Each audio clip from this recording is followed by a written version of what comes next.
Assalamualaikum warahmatullahi wabarakatuh dan salam sejahtera. Pada hari ini Isnin 14 Muharram 1443 Hijrah bersamaan dengan 23 Ogos 2021 Masihi, dengan kehendak Allah Subhanahu Wa Taala jua dan dengan rasa duka cita, Kementerian Kesihatan ingin memaklumkan kepada orang ramai bahawa satu lagi kes yang disahkan COVID-19 telah kembali ke rahmatullah pada pagi hari ini. Allahyarham ialah seorang lelaki tempatan berumur 56 tahun yang merupakan kes 1379 di negara Brunei Darussalam dan telah dimasukkan ke Pusat Pengasihan Kebangsaan pada 22 Ogos 2021. Allahyarham telah mengalami masalah jantung, congestive cardiac failure dan tidak dikategorikan sebagai kematian disebabkan oleh COVID-19. Sehubungan dengan ini, demi menjaga confidentiality dan menghormati privasi keluarga Allahyarham, Kementerian Kesihatan tidak akan mengungsikan butiran lanjut pribadi Allahyarham. Orang ramai juga dipohonkan untuk sama-sama menghormati dan tidak menyebarkan maklumat-maklumat berkaitan dengan Allahyarham.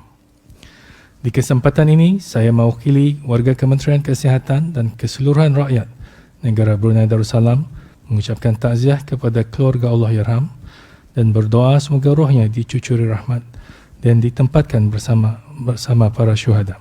Al-Fatihah. Bismillahirrahmanirrahim. Alhamdulillahi Rabbil Alamin. Ar-Rahmanir-Rahim. Maliki yawmiddin. Iyyaka na'budu wa iyyaka nasta'in. Ihdinas siratal mustaqim.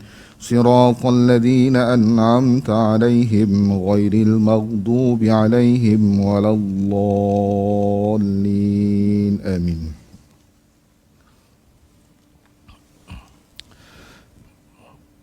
Kementerian Kesihatan seterusnya ingin memaklumkan kepada orang ramai bahawa pada hari ini 104 kes baru jangkitan COVID-19 telah disahkan di negara ini yang membawa jumlah keseluruhan kes COVID-19 di negara ini kepada 1,873 orang.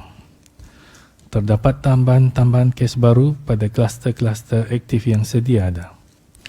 5 kes bagi kluster The Mall, 3 kes bagi kluster Immigration, 3 kes bagi kluster Al-Falah Freda Radin, 2 kes kluster Sempurna Enak, 2 kes kluster Chong Hua KB, 2 kes kluster Champion 7 Platform, 2 kes lagi bagi kluster Dragon Boat, 2 kes bagi kluster Samima, 2 kes bagi Jahaya Hypermart dan 1 kes lagi bagi BSP HQ Blok M.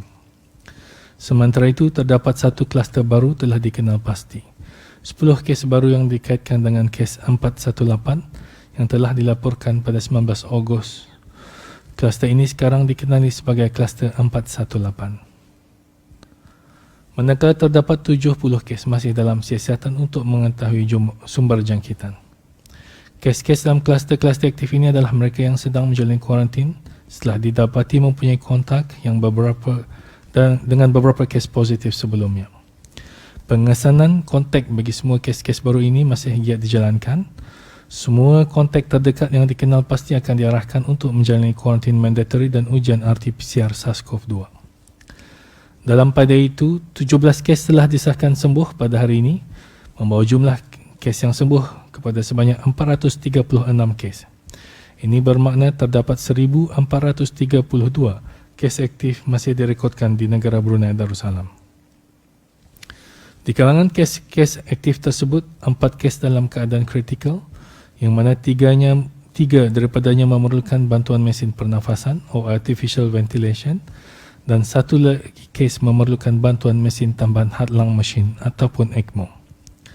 Sementara itu, 27 kes lain ditempatkan di unit rawatan rapi bagi pemantauan rapi. Dalam tempoh 24 jam yang lalu, sebanyak 3,866 sampel telah diuji bagi virus SARS-CoV-2 yang membawa jumlah keseluruhan ujian makmal dijalankan sejak Januari 2020 kepada 204,923 ujian. Kementerian Kesihatan ingin mengingatkan orang ramai untuk mengikut segala arahan yang telah dikeluarkan berkaitan dengan langkah-langkah pengawalan penularan COVID-19 di negara ini. Kesemua langkah-langkah pengawalan tersebut dikeluarkan adalah dengan tujuan menghentikan penyebaran jangkitan COVID-19.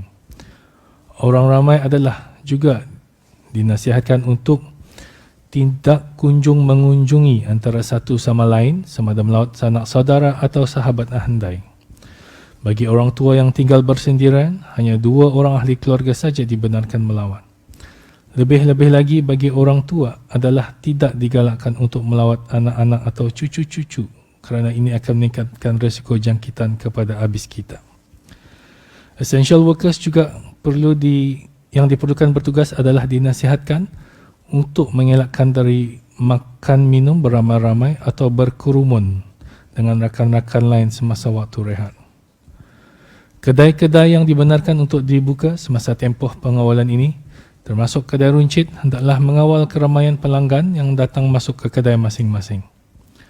Para pengunjung juga dinasihatkan untuk menunggu di luar kedai sekiranya kedai yang dikunjungi dalam keadaan sibuk.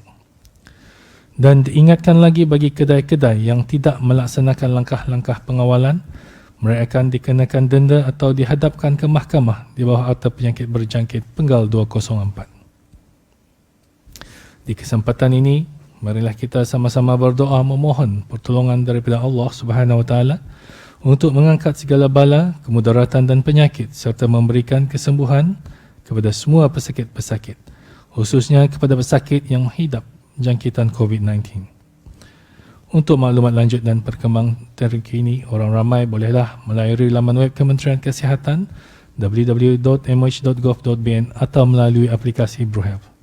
Sebarang pertanyaan mengenai COVID-19 juga boleh disalurkan ke talian nasihat kesihatan 148 atau email kepada ashal@moh.gov.bn.